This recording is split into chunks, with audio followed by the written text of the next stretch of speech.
Good morning. Good morning, friends. Good morning, family. Hey, just got up, turned on the news, and I'm just noticing this news report here that's just broke out a little bit ago. Uh, as you know, on this channel, I've been talking to you in our Bible studies about the different prophecies in Revelation and in Daniel, about the times of the Gentiles, about the cry of peace and security, the attack on Babylon the Great and who Babylon the Great really is, which I said was religion. The system of worldwide system of religion worldwide is the Babylon the Great, and all types of other different prophecies, and uh, and also the prophecies about Jerusalem being trampled on by the nations. And that's what I want to touch on today. But I'm sure that you have probably have seen on the news by now, if you've been tracking that. The Not the United States, but the UK, the British government, they just formally announced a few hours ago that they recognized Palestine statehood. They recognize Palestine statehood. It's official. It's an official announcement by them today. What's the date today? September 21st, last day of summer. Uh, and we know that as you have watched on my videos, I've talked about the wild beast, and I've talked about the seven world powers of Bible prophecy, and we're living in the time of the seventh world power right now, which is the Anglo-American world power, which is the UK and the United States combined together. They're a combined world power. They're the Anglo world power, and they engage in that supremacy worldwide. They engage in that. They've weaponized uh, race, and they've made it a supremacy thing worldwide. And so that is the seventh world power, the last world power of Bible prophecy. We're living in it right now. We're living in the time of defeat of that prophecy in Daniel that he had of the image from the head to toe. And we're living in the parts of the toe right now, the parts of the feet that's part of iron and part clay. We're living in that time period right now in the last days. So, family, I just wanted to let you know that that just got announced today, September 21st, 2025. And so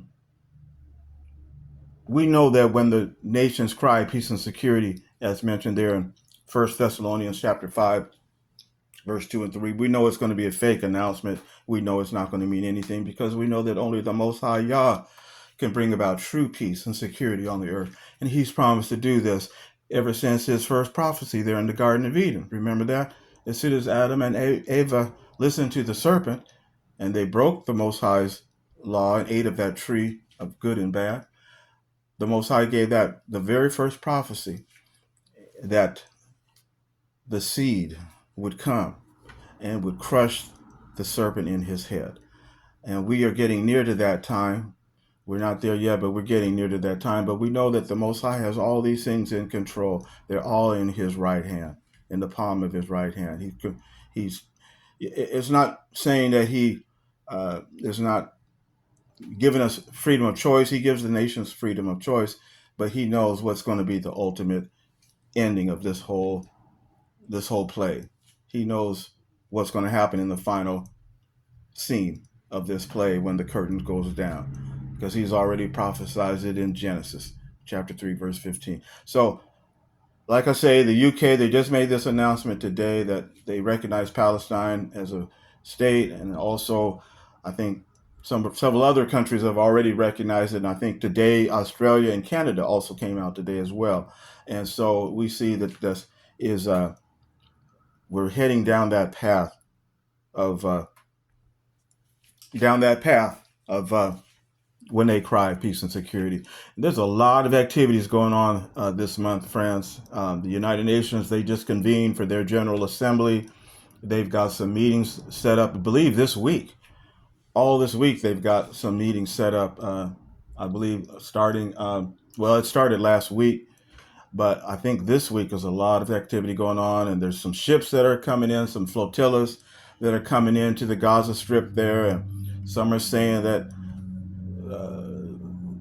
Israeli governments, however way you want to call them, folks, how they are going to be doing like they've been doing before, and they will attack them, no doubt, and probably arrest them and blow up some of their ships.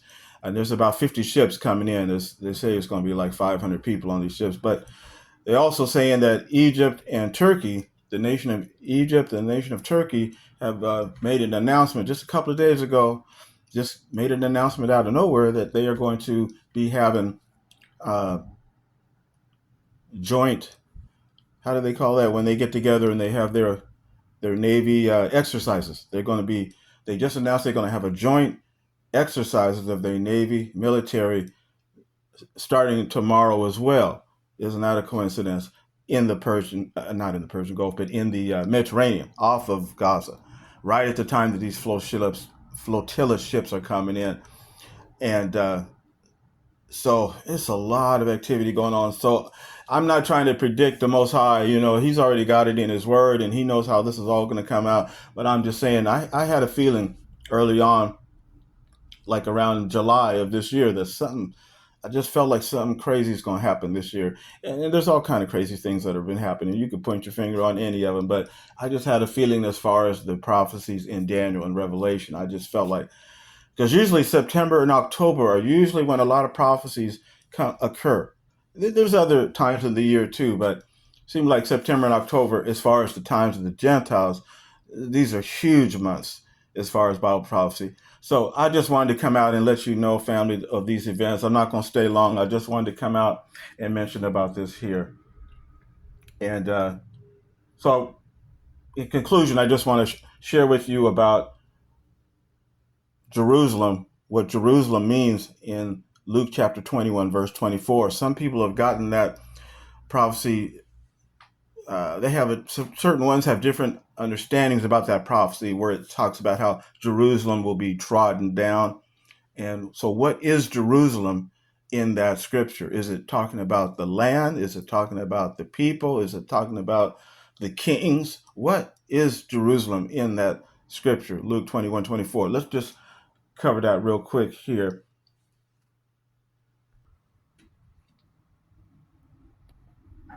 The current day Jerusalem.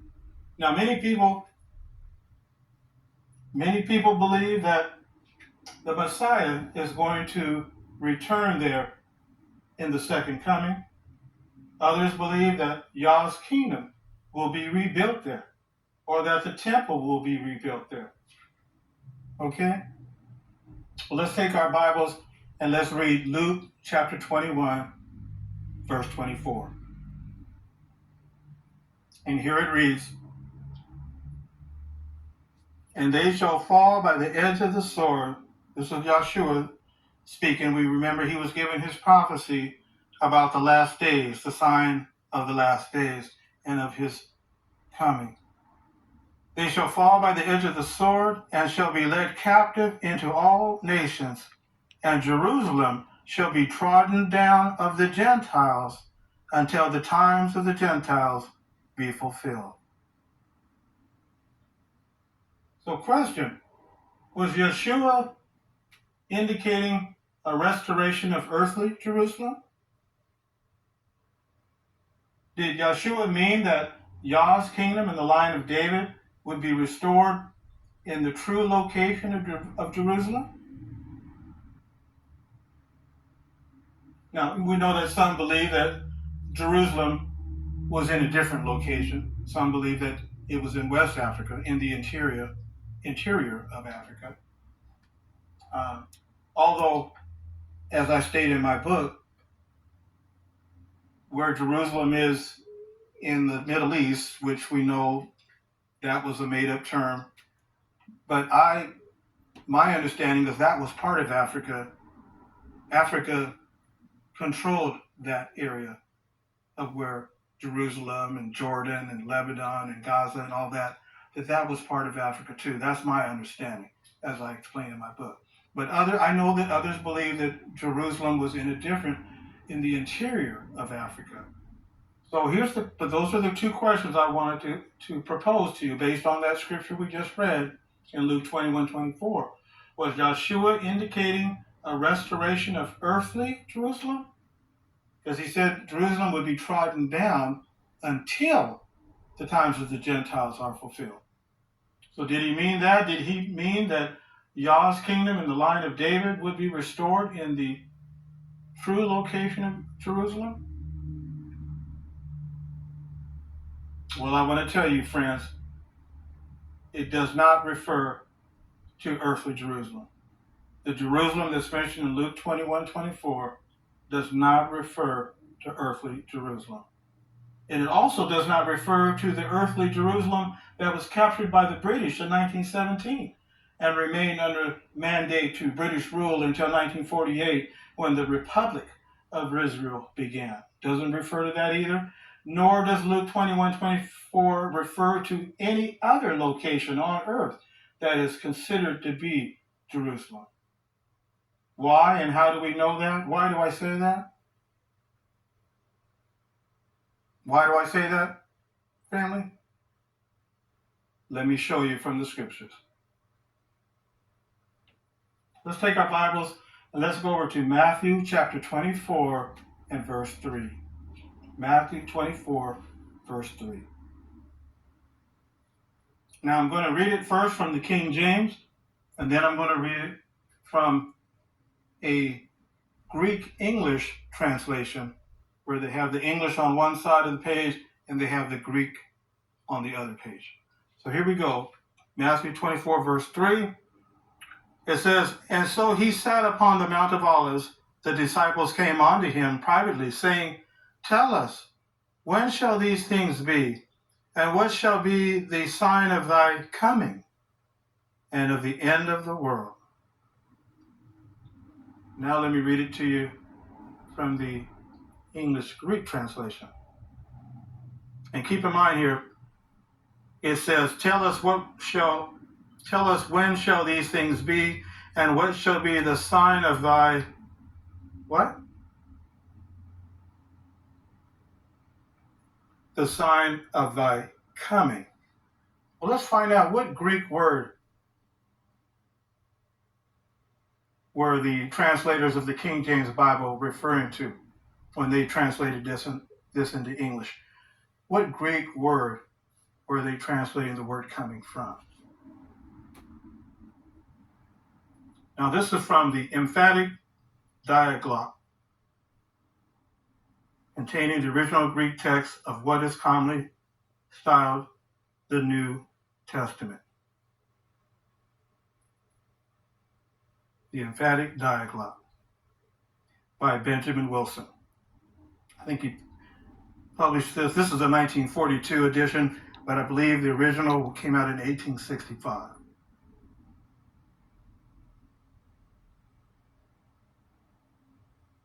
Here it reads,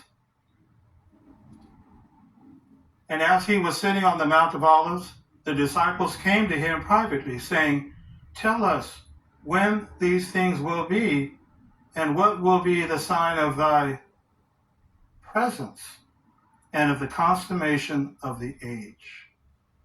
So you notice the King James uses the word coming, but the emphatic diaglot uses the word thy presence. And let me show you, this is from the Greek.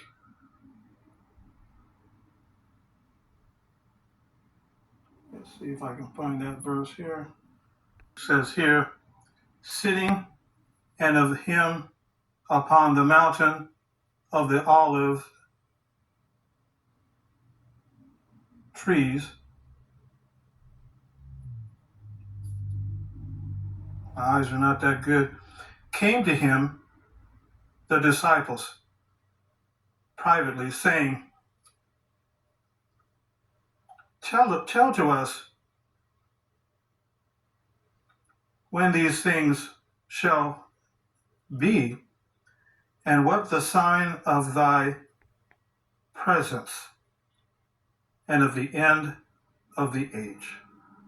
So we see the word presence. Here's the Greek word. The Greek word is parousia. Parousia. And let's look it up in W.E. Vine's Expository Dictionary to get a definition of that word. Make sure that we are understanding that correctly. All right, so let's go to W.E. Vine's Expository Dictionary. And we'll go over to page 208 under the subheading coming. And we see it has various Greek words here depending on the context. But the word that we're looking for is this one here, parousia. And notice it says there, it says parousia, literally a presence. Para, with, and ousia, being from, and a consequent presence. With. So like we said there, parousia means both an arrival and a consequent presence with. And that's from the Greek word parousia, which in the King James is translated the word coming. But the actual meaning of that Greek word doesn't mean coming like I'm on the way. It means I'm here. I'm arrival, and now I'm here, present. It's a definite point in our timeline of biblical prophecy. So what did this mean, family? Well, it means that scripture in Matthew 24:3, where the disciples asked Yeshua on the Mount of Olives, Master, tell us when will these things be and what will be the sign of thy coming? Actually, the accurate understanding of that verse says, what is the sign of thy presence? And Jerusalem being trodden down was not referring to the land. It's referring to the symbol of what Jerusalem meant back in the days of the Hebrew people, during the days of the in the house of David, in the line of David, when the king sat on the throne in Jerusalem. Jerusalem represented or symbolized the Most High Yah's sovereignty. Okay? It symbolized his sovereignty when the king sat on the throne. It had nothing to do with the land in itself. Well, back then it did have to do with the land, but basically Jerusalem stood for the kings. That was the seat of power of the Most High. And now the nations have trampled on it, because when Nebuchadnezzar came in 607 BCE, they took the last king off the throne. And there's never been a king to sit on that throne again. But the prophecy said that a seed would come who would be the Hamashiach, the Messiah, and we know who that is. All the prophecies have been fulfilled, showing there's no mistake whose identity that is. That is Yeshua, or some call Jesus. It is him. Not the European Jesus, but the Jesus in the Hebrew and the Greek scriptures. The true Jesus, the true Hamashiach, the true Messiah, Christ. And so when it says that Jerusalem will be trodden down, it's referring to the Most High Yah's sovereignty being trodden down until the times of the Gentiles be fulfilled. And so the times of the Gentiles are supposed to end when the Messiah returns, his presence. So what does that tell us? Yeshua said there would be nation against nation, kingdom against kingdom. That tells us, family, that, and according to this breaking news we had today, basically, when do the Gentile times end? Well, as I break down in my book, and I've had other videos about that. It was supposed to last 2,520 years, right? From 607 BC, not from 586. There's another video that debunks that. It didn't, the Babylonians didn't come in 586 and take Judah as slaves. It was in 607, and then it would last for 7 times, which is 2,520 years. You can watch my video where I do the math on that. Don't want to go into all that now because I don't want to make this a long video. But from 607, 2,520 years would bring us right up into 1914. 110 years ago. 110 or 111 years ago. So that is when Yeshua, the Hamashiach, arrived, and his presence is now here. He's now here. And that's when the last days of the world began, 1914. That's when the Gentile times ran out, right when World War I broke out.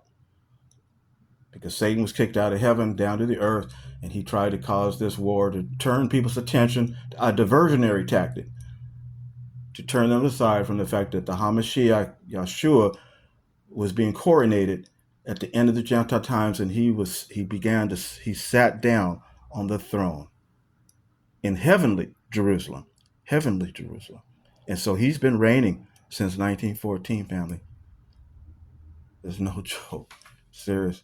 So I just wanted to break this out, that this is what's going on here. This breaking news today, that the Prime Minister of the UK just announced that they recognize Palestine as a state. And that's never happened in the history. So we're getting close to prophecy, but just remember, friends, we're not talking about Israel or Jerusalem, the land. The Most High has nothing to do with that land over there anymore. That was rejected. When they rejected Yeshua back in the first century, they rejected the land. So Yeshua is now in heavenly Jerusalem. We got to remember that it's heavenly Jerusalem, and he is now already sat on the throne because the Gentile times ended in 1914. And so I just want to end with a really interesting scripture I was reading today in Genesis. I was reading in Genesis chapter 50, and I came across verse 22 and 24 here. Very interesting. Talking about Joseph. And we know how Joseph, he was mistreated. He was sold into slavery by his brothers who were jealous at him. And his father, Jacob, he never thought he would see him again. But we know what happened, what turned out. Joseph was thrown in prison. He was unjustly treated. It was actually it was injustice. He was thrown in for 10 to 15 years in that prison. But Joseph kept his neutrality. He kept his neutrality. He didn't try to start no rebellion or no revolt inside that prison. He didn't try to fight with the guards to try to break out or anything. He just waited on the Most High. He waited on the Most High and let the Most High, let his will take place. Let the prophecies become fulfilled. But then eventually, and it turned out good, because Joseph ended up becoming appointed as the number 2 in the whole of Egypt under Pharaoh, the number 2. And he was able to save his family, see his father again. And the 12 tribes of Israel were formed in Egypt as well. And Egyptians and Israelites were intermarrying one another and all that. But the point I want to share is in verse 22, where it says, "And Joseph dealt in Egypt, he and his father's house, and Joseph lived 110 years. And verse 26, "So Joseph died, being 110 years old, and they embalmed him, and he was put in a coffin in Egypt." So I was just thinking about that. He lived to be 110 years old on this earth, and we'll see him in the resurrection, as well as many others who have been, passed on. But it's been 110 years to this day from 1914. So isn't that something to think about? When the Gentile times ended in 1914, like it says there in verse 24 here of Luke, The Gentile times would end, and they ended right on time, right even into the very month and year of the 2,520 years from 607 to September, October 1914. So Yeshua is now sitting on the throne in heavenly Jerusalem, y'all. And so we keep our eyes open to these events that are taking place so fast right now. So that's all I wanted to share with you today, friends. I'm gonna jump up out of here, but I just wanted to break out this breaking news to you today. So we will be doing another Bible study very soon here. We're going to recap all the different biblical truths that we have been learning since we've started our Bible discussions together here on this channel. We're going to do a video about all the basic teaching. We're going to put them all together and what we have been learning through the last several months that we've been doing this channel. It's been about a year or so. So anyway, just wanted to break this out to you, family. So don't get fooled. It's not about the land Jerusalem or the land Israel. I know some people out there think that Israel was in another location in Africa, in West Africa, and in the interior, and I get all that. But it's not about the land. It's not about the soil. It's in heavenly Jerusalem where everything is all taking place. Because Satan got kicked out of heaven, remember? He got kicked out of heaven down to where? Yeah, down here to the earth. So once Satan is abyssed, then there will be a new paradise earth. But until then, everything is happening in heaven. Yeshua is now in charge, and he's just waiting. So we want to be waiting, be like Joseph, patiently waiting for the time when he will. So yeah, let's not be fooled when the world powers say that cry peace and security. All right, family, that's all I have for you today. You all be safe out here, and we will have another Bible session very soon. So until the next time we meet, family, please stay awake and be safe.